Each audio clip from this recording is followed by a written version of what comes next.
The Bogarts are upon us in Lorwyn Eclipsed, and it's time that we come back to Standard with some sweet Goblin action. So let's talk about the sweet Goblins Standard deck that was submitted to me by community member Adam, and we're going to talk about the whole entire deck, which you can see the full deck list on my Moxfield profile. Now, aside from the sweet Goblins that are in Lorwyn Eclipsed, there are some amazing Goblins in the other sets currently in Standard. So this deck's playing probably one of the best Goblins in Standard currently, which is 4 copies of Burnout Bastronaut. Alongside of Burnout Bastronaut, we're going to play 3 copies of Mudbutton Curse Tosser. This is a sweet goblin that lets you behold another goblin in order to put this into play for 1 mana. It's a 2/1 that can't block, but when it dies, it gets to blow up any creature with power 2 or less that your opponent controls.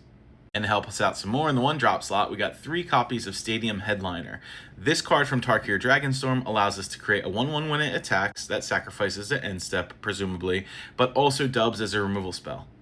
Other 1-drops in this deck include the amazing removal spell Torch the Tower, 3 copies of this, and another amazing removal spell. We're playing 3 copies of Requiting Hex. This is from Lorwyn Eclipsed. It blows up creatures and might be able to gain you life. For our 2-drops, this All-Star from Foundations, Seer Slicer Goblin, is a 2/1 that says with the raid trigger, you get a 1/1 Goblin if you've attacked with another creature this turn, which is very likely every turn. We're also playing 3 copies of Bogart Curse Crafter. This is from Lorwyn Eclipsed, and it allows your opponent to take damage every time your goblins die. Starting off with our 3-drops, we've got 3 copies of House Squad Heavy. This All-Star from Aether Drift lets you create a goblin token every turn, and it allows all your goblins to have haste, and it might tap for some mana.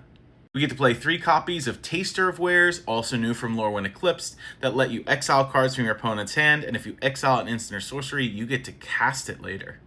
Playing 3 copies of Grub Storied Matriarch for 3 mana. This lets you recur a goblin from your graveyard to your hand.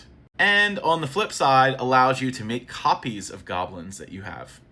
And then it truly would not be a Goblins deck without 3 copies of Bogart Mischief. This allows you to blight 1 when it enters. If you do, you get 2 goblin tokens, and also has an awesome triggered ability that when your goblins die, you get to drain your opponent for 1.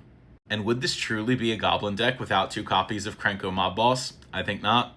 Going through the land suite, we got 4 copies of Blazemire Verge, 4 copies of Blood Crypt, reprinted in Lorwyn Eclipsed, 3 copies of Cavernous Souls, so we can make our goblins uncounterable, 4 copies of Eclipsed Realms, 4 copies of Multiversal Passage, 2 mountains, and 2 swamps. If you'd like this full deck list, again, you can check me out on my Moxfield profile, and if you enjoy some standard deck techs amongst other Magic content, make sure that you follow me here for more.